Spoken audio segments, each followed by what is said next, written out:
저번 영상에서 살펴본 과학토론 전국 기출문제와 개요서 양식을 통해 대날 학생들이 어떤 행동을 해야 할지 감이 좀 오셨나요?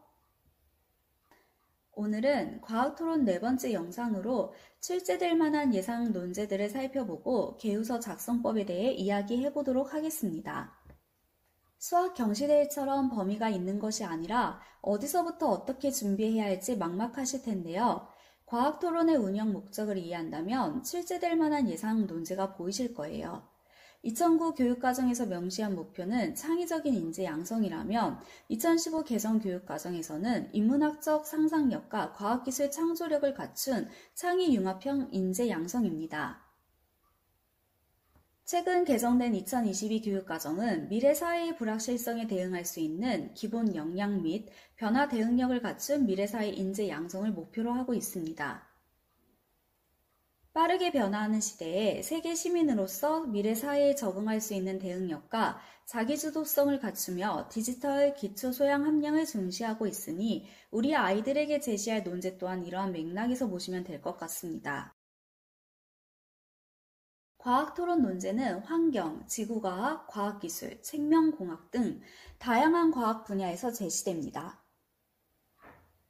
지금까지 각 학교와 교육청, 한국과학창의재단 등에서 출제된 주제를 살펴보았을 때 가장 많이 나온 내용은 지구온난화, 미세먼지, 바이러스 등 실생활과 관련된 환경 분야와 4차 혁명 시대를 맞아 빠르게 발전하고 있는 인공지능 분야였습니다. 물론 트렌디한 논제도 중요하지만 과학토론 주제로 적합하려면 실생활 또는 미래에 발생할 법한 문제, 과학적 분석이 필요한 분야, 창의적인 문제 해결 방안이 필요하거나 토론이 필요한 주제들이 많이 나올 수밖에 없습니다. 나올 수 있는 논제들의 범위를 좁혔다면 토론 논제들의 유형을 다시 나눠볼 수 있습니다. 출제되었던 논제들을 살펴보면 어떤 문제를 해결 방안을 제시하거나 주제에 대한 본인의 입장 정리하기, 그리고 난이도가 높은 융합 설계형이 있습니다. 해결 방안 제시형. 과학토론대회의 논제 중 가장 많이 출제되는 대표적인 유형입니다. 과학토론의 논제는 실생활과 연결된 환경 문제가 많이 출제됩니다. 그러다 보니 그 문제로 인해 어떤 피해가 발생하는지 살펴보고 원인을 분석한 뒤 창의적인 해결 방안을 요구하는 문제 유형이 많이 출제되고 있습니다. 입장 정리형. 쟁점에 대해 찬반 입장이나 우선순위를 나누고 그 근거를 제시하는 문제 유형입니다. 상대방을 설득하기 위해 얼마나 합리적이고 타당한 근거를 과학적으로 제시할 수 있는지가 중요합니다. 이때 사회적 근거를 제시하는 경우도 있는데 과학 토론인 만큼 사회적 근거보다는 과학적 근거를 제시해야 합니다. 융합 설계형. 해결 방안 제시형에서 좀 더 확장된 유형입니다. 아이들이 어려워하는 유형이라 현장에서 이런 류의 논제를 받게 되면 당황할 수 있으니 여러 사례들을 통해 연습해 봐야 합니다. 문제를 파악하고 원인을 분석한 후에 나온 문제 해결 방안을 다양하게 활용해 학교나 집, 공원, 도시 등을 설계하는 유형입니다. 논리력과 문제 해결력은 물론 창의력이 필요한 유형입니다. 현대사회를 살아가는 우리에게 과학은 일상이 된 지 오래입니다. 나날이 발전하는 과학기술 덕분에 우리는 그 어느 때보다 더 편리한 삶을 살고 있습니다. 이와 더불어 과학기술과 관련된 새로운 문제들이 발생해 위험한 상황과 예측할 수 없는 일이 자주 생기고 있습니다. 실제로 기후위기, 플라스틱, 바이러스, 인공지능 등 많은 과학적 이슈가 화두가 되어 우리를 혼란스럽게 만들고 있습니다. 이렇게 앞만 보고 달려가는 과학기술과 함께 살아가기 위해서는 우리 사회에서 발생되는 여러 가지 문제들에 대해 꼼꼼하게 살펴보고 진지하게 고민해야 합니다. 화면에 보이는 논제들을 통해 과학에 더 관심을 가지고 올바른 방향으로 나아가는지 살펴봐야 합니다. 위의 주제 중 하나를 정해보세요. 주제 하나를 정했다면 대주제의 하위 범주인 소주제를 잡아 토론대회를 연습해 봅니다. 주제 하나만으로는 어려워 보일 수 있겠지만 소주제를 통해 전반적인 상황을 살펴볼 수 있습니다. 개요서를 작성하기 위해선 어떤 순서로 진행하면 좋을지 알려드릴게요. 첫 번째, 논제를 정합니다. 두 번째, 자료 조사를 합니다. 세 번째, 개요서를 작성 후. 네 번째, 실전처럼 발표 연습을 해봅니다. 발표 후 마지막으로 보완할 점을 수정하여 개요서 작성을 마무리해봅니다. 예를 들어 기후위기라는 대주제를 선택하면 그 아래에 기후위기의 원인에 대한 소주제, 기후위기가 실제 지구 생태계에 미치는 각 영향에 대한 소주제, 기후위기를 극복하기 위한 여러 방안들에 대한 소주제들을 만들 수 있습니다. 기후위기라는 큰 범주 아래의 소주제들을 연속적으로 찾아보고 정리하다 보면 기후위기 전반에 대한 폭넓은 이해가 싹 들 것이고, 그렇게 되면 각 소주제를 보는 시각도 이전보다 깊어질 것입니다. 그럼 당연히 해결 방안 및 제안이 다른 아이들과는 차별화가 되겠지요? 자료 찾기에 가장 좋은 예는 교과서입니다. 논제 문항을 보시면 지진이 발생하는 원인을 조사하고 지진이 강하게 일어나는 이유에 대해 서술해야 합니다. 이때 과학적 개념을 활용하여 작성한다면 개요서가 좀 더 퀄리티 있어 보이겠지요? 교과서에서 지진 관련 단어는 쉽게 찾아보실 수 있습니다. 초등과학 3, 4학년 화산과 지진, 중등과학 1, 3학년 1단원 직권의 변화, 16단원 재해, 재난과 안전 단원이 나옵니다. 대회 준비를 할 때 많은 아이들이 소홀히 하는 부분입니다. 가장 기본은 지금껏 출제되었거나 출제가 예상되는 논제들이 교과의 연계성을 찾아 과학 개념을 정리해 볼 필요가 있습니다. 이때 그 수준은 알고 있는지가 아니라 제대로 이해하였는지 그 개념을 서술하거나 발표할 정도로 과학 개념이 자리 잡혀 있어야 합니다. 도서의 경우 핵심 주제를 가지고 추천 도서를 검색해 보시면 쉽게 찾으실 수 있습니다. 양질의 책을 읽으면서 준비하는 건 평상시에 해야 하는 행동이지만 대회를 앞두고 있다면 관련 도서의 머릿말과 목차만 봐도 저자가 무슨 이야기를 하고 싶은지 알 수 있기 때문에 이 두 가지를 가지고 100% 활용할 수 있습니다. 과학 잡지도 평상시 봐주면 좋은 컨텐츠 중에 하나인데 특히 대회 직전에 나오는 주제들, 12월에서 3월 사이에 나오는 사건들을 유심히 살펴보면 올해 어떤 내용이 이슈화되었는지 아실 수 있어 추천해드리고 싶습니다. 인터넷 서치를 할 땐 무조건 네이버에 단어 검색만 하지 말고 나무위키, 위키피디아에서 검색을 해보세요. 핵심 단어와 연관된 내용들이 같이 나오기 때문에 자료 조사를 시작하는 단계에서는 검색의 방향을 잡을 수 있어 유용합니다. 네이버 검색보다는 구글에서 검색하시는 게 양질의 정보를 얻기 좋습니다. 시간적 여유가 있다면 영문 위키로 검색 후 번역기를 돌려보면 한국어 버전보다 더 자세히 나와 있으니 다양하게 검색해보는 기회를 가져보면 좋을 것 같습니다. 다큐멘터리는 다른 매체에서 찾지 못하는 깊은 통찰을 얻을 수 있고 글보다 영상으로 지식 습득이 편한 경우 이 방법을 권해드리고 싶습니다. 그러면 유튜브 영상을 봐도 되냐고 물어보시는데 선별된 유튜버를 보시는 게 좋습니다. 검증되지 않은 자료로 만든 영상은 과학적 근거가 부족하기 때문에 출처 자료에 제시하기엔 무리가 있습니다. 마지막으로 고등학생이라면 사이언스온에 들어가 논문 검색을 해보았으면 합니다. 키워드 검색을 하면 연관 자료가 잘 나와 있고 최신 논문도 열람 가능하며 워드 클라우드 기능이 있어 연구 동향을 살펴볼 수 있어 아이들이 어렵지 않게 개념을 확장시킬 수 있습니다. 특히 논문을 읽기 어려워하는 아이들은 초록 기능을 사용하면 요약된 논문 내용을 볼 수 있습니다. 이 기능을 통해 자료로 사용할지 말아야 할지 판단하는 데 많은 도움을 받을 수 있습니다. 이렇게 다양한 방법들이 있으니 본인에게 맞게 잘 활용하면 됩니다. 자료를 찾을 때 주의할 점은 자료의 정확성을 위해 구체적 수치가 나온 부분은 여러 자료를 통해 오류는 없는지 체크해봐야 합니다. 그리고 기사를 자료로 삼는 경우 특정 기관 또는 단체의 입장에서 작성된 게 아닌지 확인할 필요가 있습니다. 제일 중요한 주의사항은 유의미한 자료를 찾았다면 출처를 정확하게 정리해놓고 개요서에 꼭 작성해줘야 합니다. 아이들이 놓치는 것 중 하나를 더 언급하면 아이들이 자료를 근거 삼아 자신의 주장을 펼치는 건 잘합니다. 그러나 자료를 제시할 때 자료가 의미하는 바와 이 자료의 결과를 요약한 뒤 주장을 펼쳐나가면 좋겠습니다. 자료는 제시하고 언급하지 않는다면 자료 활용도가 떨어지게 되니 이 점 놓치지 않으셨으면 합니다.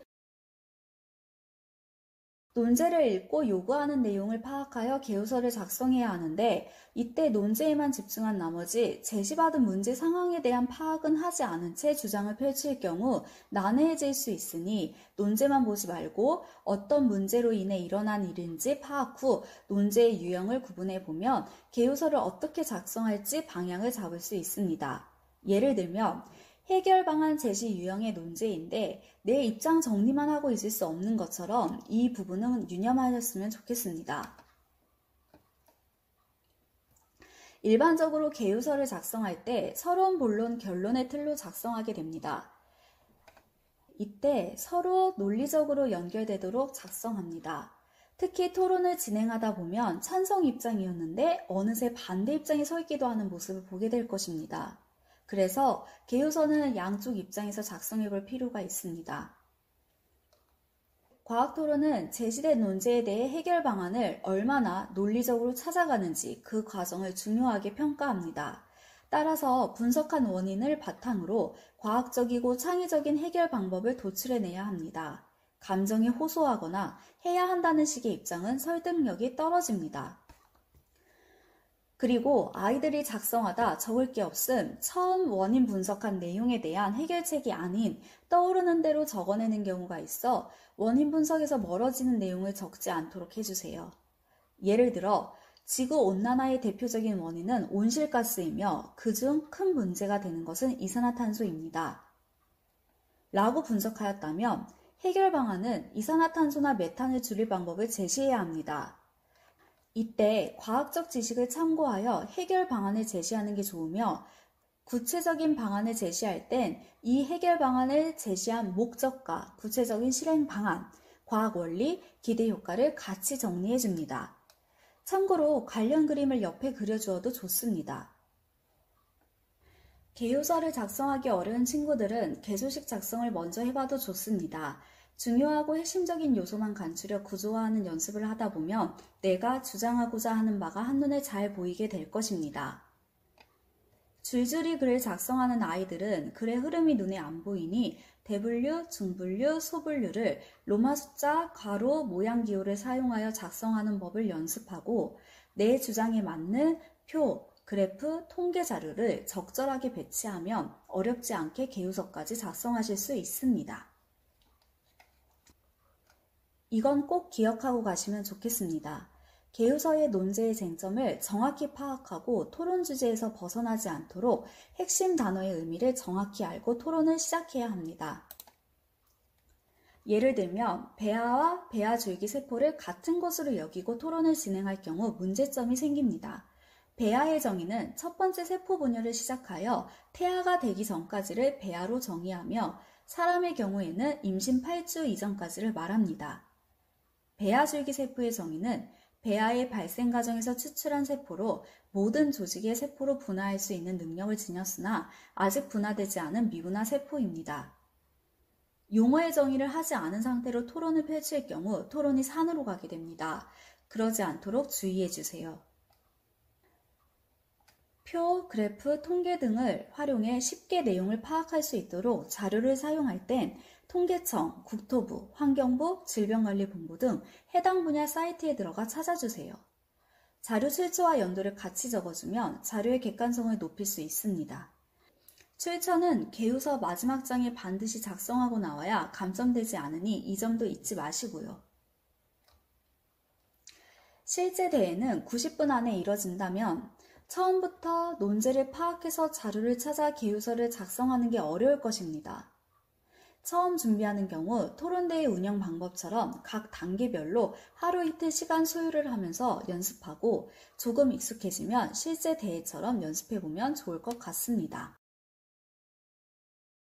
개요서 작성이 아무리 훌륭해도 의사소통 능력도 평가하는 대회라는 걸 잊지 마세요. 개요서 작성이 끝나면 반드시 발표하는 시간을 갖도록 합니다. 작성한 자료를 시간 내에 명확하게 전달할 수 있는지 확인해야 합니다. 발표서 작성에는 큰 제약은 없으나 보통 5분 내에 발표를 하기 때문에 A4 용지 2페이지 분량으로 작성하면 대략 맞을 것입니다. 발표하지 않은 상대편은 발표하는 사람의 주장을 들으면서 어떤 질문을 할지 메모를 하며 미리 생각해둬야 질의응답 시간에 당황하지 않고 상대방의 허점을 찾아 질문할 수 있습니다. 질문할 때는 주제에서 벗어난 질문은 하지 않도록 주의해야 하며 질문할 땐 핵심만 짧게 질문합니다. 팀을 이루어 대회를 진행하기 때문에 질의응답 과정에는 한 사람이 집중적으로 참여하기보다는 팀원이 번갈아 가면서 참여하도록 합니다. 질의 및 응답 시간은 상대방의 주장에 대한 대응입니다. 따라서 상대팀이 무엇을 주장하는지, 그 주장의 근거는 무엇인지, 논리상 도약이나 허점은 없는지 등을 잘 파악하는 것이 먼저입니다. 토론은 듣는 것으로부터 시작됩니다. 잘 들어야 질문도 잘할 수 있고 반론도 잘 펼 수 있으니 상대팀의 입론을 주의 깊게 들으세요. 그리고 질문과 응답을 적절히 사용해 주세요. 질문은 상대의 주장 중 근거가 부족한 부분, 그리고 논리적 비약이 있는 부분에 집중합니다. 잘못된 부분이 아닌 빠진 부분을 찾아내세요. 반론은 나의 주장과 다른 상대의 주장이 잘못된 논리나 근거를 포함하고 있을 때 그에 대해 자신이 틀리다고 생각하는 지점을 반론하는 것입니다. 올해 과학 분야의 가장 핫한 이슈인 챗GPT를 가지고 아이들이 자료를 찾아 작성한 개요서 초안입니다. A 학생의 경우 챗GPT의 용어 정리, 과학 원리가 적혀 있고 자료를 열심히 찾은 게 느껴집니다.